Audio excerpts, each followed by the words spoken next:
Cool. So let's dive straight in. Okay, cool. So for the purpose of today's topic, we're going to be talking about showing up on the days that you don't want to be showing up. And the reason we're talking about this topic today is because sometimes I find that you guys get to a point where you're struggling a little bit to show up and your lack of commitment declines slightly. And then that has a bit of a knock-on effect. So this today is for you if you feel like you're struggling to show up on a daily basis. Perhaps you're struggling to find the motivation that you feel that you need to try and get you through the workout. Perhaps it's the food that's causing you to fall off track, or perhaps alcohol, having a glass or two of wine. Perhaps you've you're you've already fallen off track and you're not really sure how to get back on. Then this is for you. So if you're ready as well to excel with your training and start hitting the ground running, let's talk about how you need to be showing up on the days that you don't want to show up. So number one, my first tip on the days that I don't want to show up, like it happens to us all. It's a natural thing. It's not just you that it happens to. The thing that I do, and the thing I would recommend my clients do, is remembering your why. But your why is so important. So what was the reason that you started working on your fitness goals? Why did you start that today? So was it a matter of that you have a fat loss goal that you want to achieve? Was it the matter of perhaps you're looking to strengthen and tone your body? Perhaps you know that you're heading into your late 30s, early 40s, 50s, and you know that you want to be fitter and stronger, and you know that that is on your mind. Perhaps you started your fitness journey because you were looking to increase your energy, perhaps increase your motivation, perhaps start and focusing on your mindset. Perhaps you're exercising because you want more focus. I know that if I wake up and I don't exercise in the morning, my focus is so much lower than if I wake up, exercise, and then crack on with work. So perhaps that's one of the reasons why you want to start exercising. Or perhaps it's a matter of you want to start building exercise into your routine and forming those healthy habits. But here's the thing, you can't rely solely on motivation because motivation will fade. What you need to be relying on is your reason why. So one thing I would say is we need to start understanding a little bit more about motivation. People are so quick to say, oh, I've lost the motivation. Motivation is not what's going to get you through your fitness journey. Motivation is the spark that's going to start your fitness journey. It's not going to be the strategy that's going to get you there. So motivation is a fleeting feeling. It's like a mood. So it will make you feel really good one day. Otherwise, other days you might not have it. And the days you don't have it, it's going to make you feel a little bit crap. So you need to stop relying on motivation. Motivation is not going to be what's going to help you lose your goals. Yes, it will help you on day one, but it's not going to take you on to day 4, 5, 6, 7, 8. It will come and it will go. So to stand in place of the motivation, what you really need is your discipline. So discipline is what's going to help you build the habits and build the routine. Discipline is going to be what's going to reinforce the commitment that you're making to yourself. It's going to make you mentally more resilient because if you're disciplined to show up on the days that you don't want to be showing up, it's going to make those days a lot easier as you go through. And also, it's going to make the days you do want to show up so much better. Discipline is what's going to make you opt for the right thing, not necessarily because the right thing is often the harder thing or the thing that you don't necessarily want to do. So by being disciplined with yourself and showing up on the days that you don't want to, it's going to be what's going to take you to reaching your fitness goals. Discipline, for me, has always been a key driver. It's going to be what's going to get you up in the morning, what's going to make you put your trainers on, what's going to make you put your exercise clothes on. It's going to be the thing that takes you through. Discipline is the promise you make to yourself after the excitement wears off. When motivation's gone, discipline steps in. Another thing that is so incredibly important is creating a supportive network.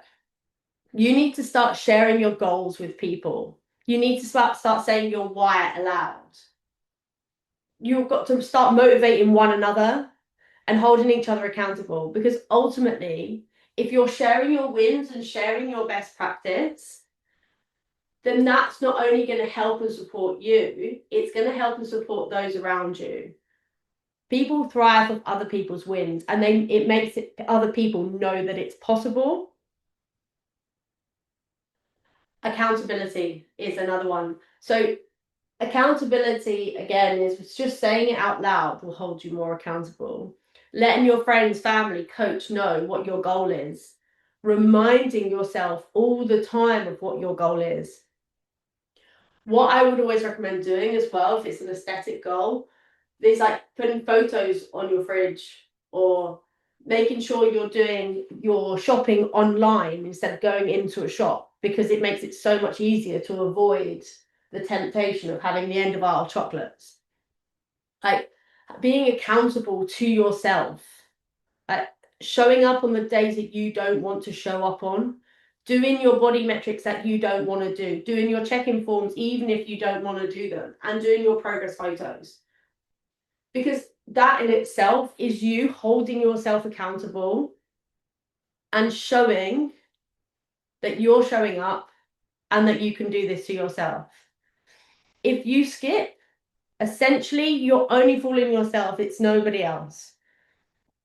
If you're finding, my next thing is breaking it down. If you're finding the whole process of reaching your fitness goals really overwhelming, then break it down. It doesn't have to be this massive task of reaching your fitness goals. Take it step by step. You need to start breaking it down into, say, weekly goals. So like we talk about on a Monday, setting yourself those 3 goals on a Monday, 3 goals that you can stick to for that week. Because all of those little goals are going to be what's going to build you up to you achieving your big goal.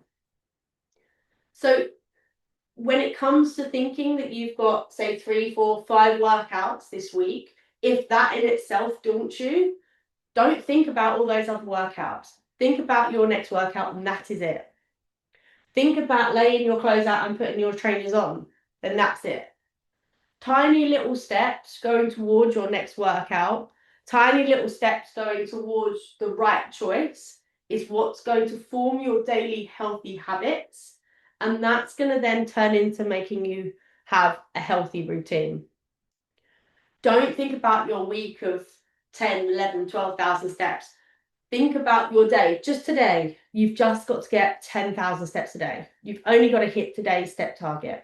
You've only got to hit today's calorie targets. And you've only got to hit today's protein target. And then tomorrow it's a new day. And you start over again. Take it into smaller chunks if you're finding the whole process too overwhelming. And use your discipline. So when you're struggling to make the right choices, or you're struggling to, say, opt for the right thing, whether when it comes to, say, food, when it comes to doing workout or not doing workout, make sure that you're picking the one that you think is correct as opposed to the one you think is not correct. Another tip I would say, if you for showing up on days you don't want to, visual cues are so helpful. If you are somebody that doesn't necessarily like exercise, that doesn't particularly enjoy going out and doing exercise, I get it. I totally get it. I hear you. I've worked with lots of clients that don't like working out. Sometimes the thing that can drive you through is knowing that feeling afterwards is going to make you feel better, but it doesn't always work for everybody. And if you're one of those people, visual cues can be really, really beneficial. So what I would say is get a picture of yourself,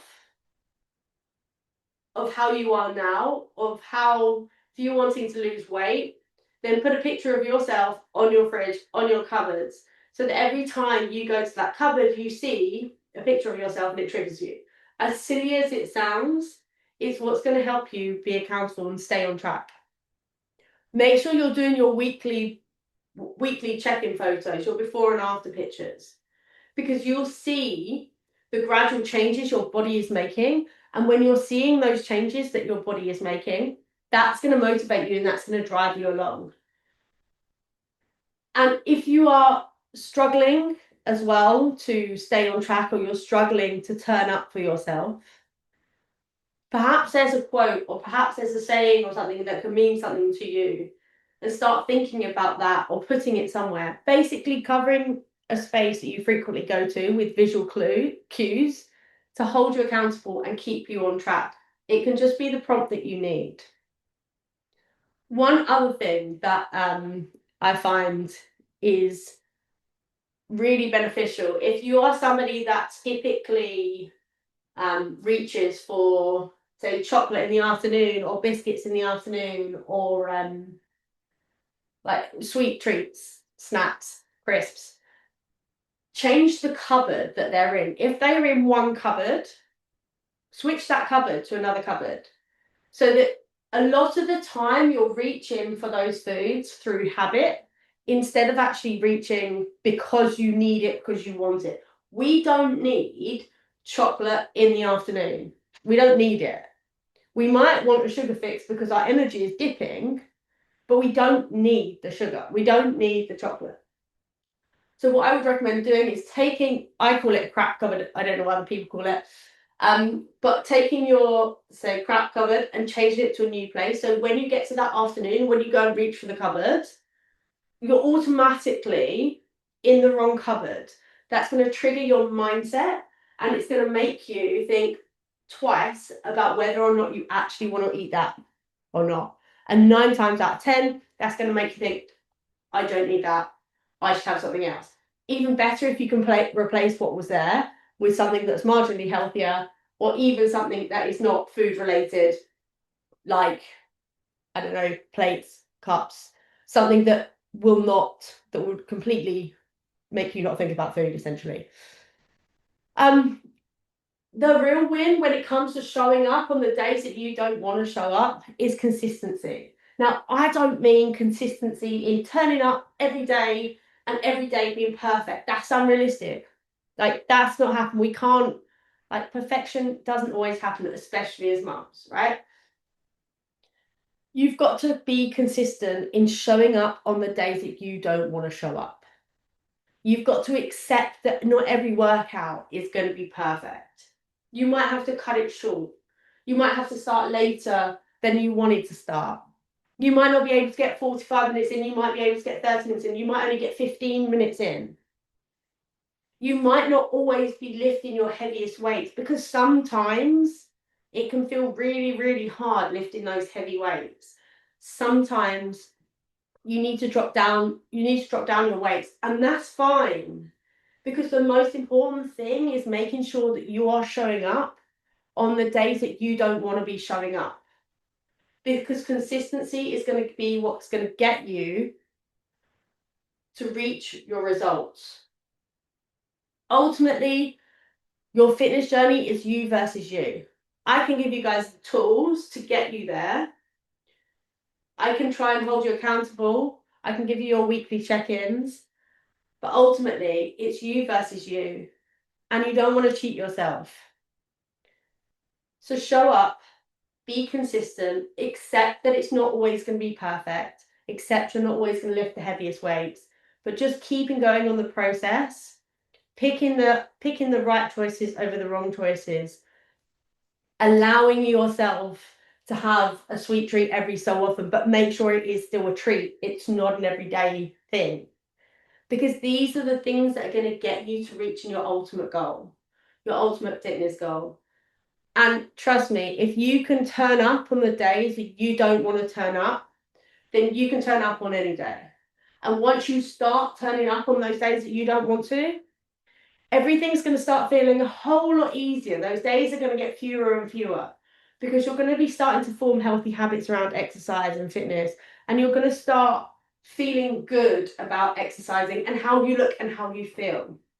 You're going to start feeling more confident. You're going to start feeling fitter. You're going to be holding yourself in a better posture. Your body's going to be more comfortable. So ultimately, if you can show up on the days that you don't want to show up, then that is the key to your success. Because if you're, let's think about it this way, in 6 months' time, you can either stay the same, you might be bigger, you might be slower. Or when 6 months has gone past, you could be fitter and you can be stronger. But that is totally up to you. That is your choice. That is what you make of it. So show up consistently, show up on the days that you don't want to show up, and you will get fitter, stronger, more confident, and feel really good about yourself. So that is everything from me in a nutshell. Hey Vicky. Any questions at all? Oh yeah. Sorry, I Hello. thought I thought, oh, I didn't, I forgot all about the 7:30. I thought, Don't right, I'll worry. join. So, apologies if I interrupted your flow a little bit No, there. no, no. Okay. You're good. I've recorded it all Yeah. All anyhow. right. So I can look at your YouTube channel then. Yeah, absolutely. Absolutely. Lovely. How are you doing? I just sent you a text actually. That's why I saw it because I thought, oh, you've sent out the Zoom meeting. I forgot about it. I'm doing good, but I'm struggling with not wanting to eat a lot at the moment. Not wanting to eat So, up. oh, sorry, not wanting. Can't even talk now. It's past 7 o'clock nearly. I feel Um, you. just with like, I want to eat a lot. You want to eat a lot? Then eat a Yeah, eat lot. last. I do In- want to, and Increase your calories. well, I'm not even counting calories, and I think it's dangerous that I'm not actually now. I think I've probably got to start. I know I said you said give it another week, but I'm feeling a bit nervous about it Yeah, because I think, oh let's see what. So, not tomorrow. 2 days till check-in day. What I would say is, are you counting your protein? no, I'm not even doing that. Okay. Make a list tomorrow or write down today what you've eaten protein wise. Just try and put Yeah, today's food in MyFitnessPal just to yeah, see don't worry about the calories, just to see how much protein you're getting. Because I think the chances are you need to increase that and then you're going to have more energy and you're going to feel fuller for longer. And yeah. therefore you're going to be less likely to want more food. But if you Okay. want more food, you can eat. Don't always feel hungry. No, but I don't know if it is hunger as well as part of me. I just think it's like snacking and like I Boredom. fancy food. I'm like, oh, the boys going to bed. Okay, what do I fancy? And it's like, right, I have coffee. I'm having a coffee. Yeah. Yeah. And yeah, so I think that's where I'm at the moment. Yeah. Well, don't like if you had your dinner. Yeah, I've had dinner, but that's it. I had a big lunch. And I was like, right, don't have a big dinner because you could have like a. Anyway, I don't want to take anything recording. I hope you can cut me out Do at you the want me end to of start? it. Hang on. Let me hang on.